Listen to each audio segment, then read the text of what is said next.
If you build as much stuff as I do, or even if you don't, you probably have quite a few knickknacks spread across your desk. For me, I always have a bunch of nuts and bolts, LEDs, capacitors, and so on. Little tiny things that are super easy to lose, never to be seen from, and more importantly, used ever again. Well, today I thought we could combat that by making tiny knickknack holders that not only help organize your desk, but also look pretty cool. The idea is to make small boxes that actually look like real-life shipping crates. And I know that sounds kind of silly, but at the same time, I feel like if we put in our effort and really do it right, it's actually going to turn out to be pretty awesome. And the best part is, everything we'll be using in this video should already be stuff you have lying around your house, so you don't have to go get anything. So let's get started. Here I have a scrap piece of pine that is 2.5 inches wide by, of course, 3/4 inch thick. It's a pretty rough piece of lumber, but that should actually lend itself quite well to the effect we're going for. So I'm going to go ahead and take this over to the table saw and rip it into several 5mm thick pieces.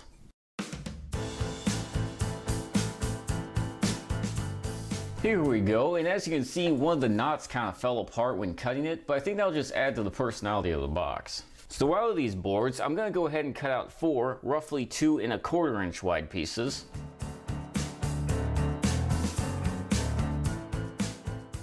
And 1 2.5 inch squared piece. And so with that, we'll take our base and our 4 sides, maybe a little bit of electrical tape as well, and we can begin to wood glue everything together.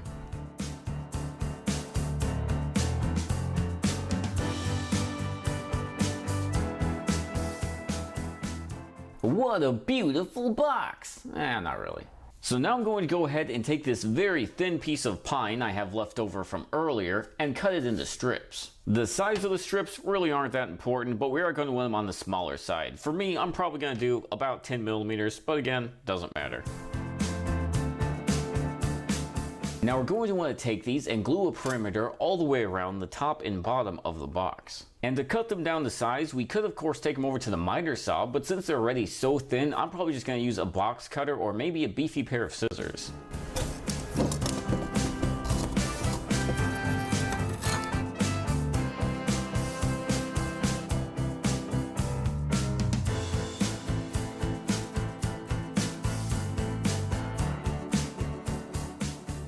And now we're going to cut out shorter pieces and glue them vertically all the way around the box.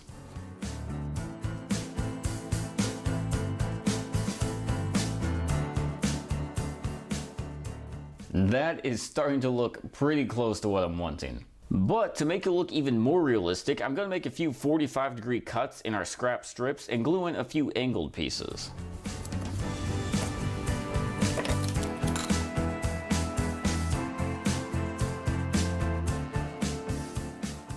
That is really starting to look good.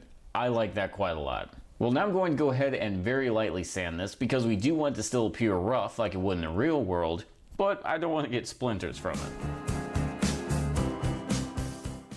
And with that, now we're ready for the really fun part. Here I have some stencils that I designed and 3D printed. I have one that just simply reads fragile, and another that just says up with 2 arrows on it. Now, if you don't have access to a 3D printer, you could just use regular art stencils for this, or just freehand it with a Sharpie. Just be careful when it comes to Sharpies because they do have a tendency to bleed across the wood. So I'm going to take these, of course the crate, and some red and black spray paint and see what we can do. My plan is to paint fragile in black spray paint on the support bars on 2 opposite sides, and then to spray paint the up with the arrows with red spray paint on the top right corner of the 2 remaining sides. But I don't know, this is really the part that's fun to customize and experiment with. So let's get started and see what we come up with.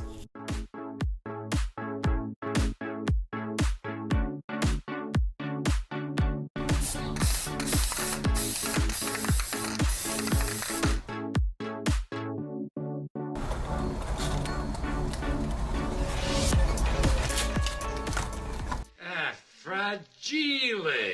It must be Italian.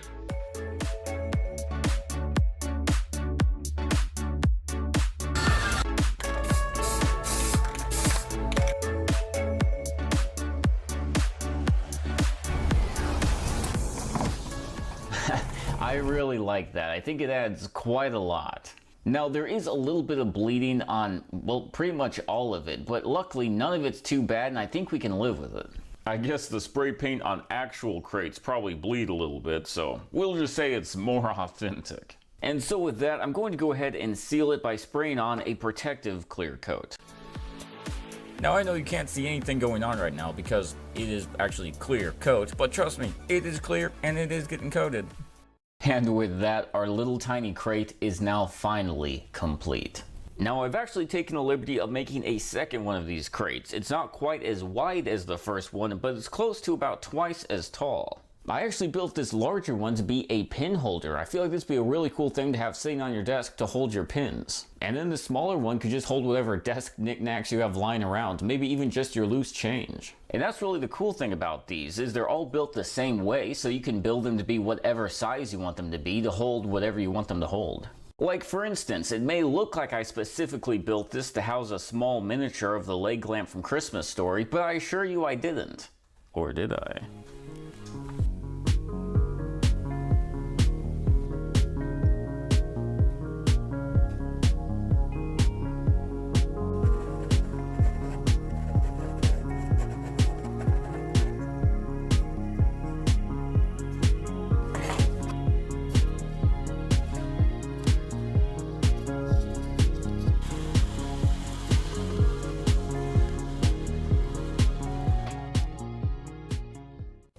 Man, your shirt's wrinkled.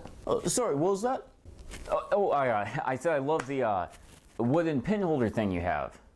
I know, isn't it just crate? Get it, because it's a crate? Oh, a pun.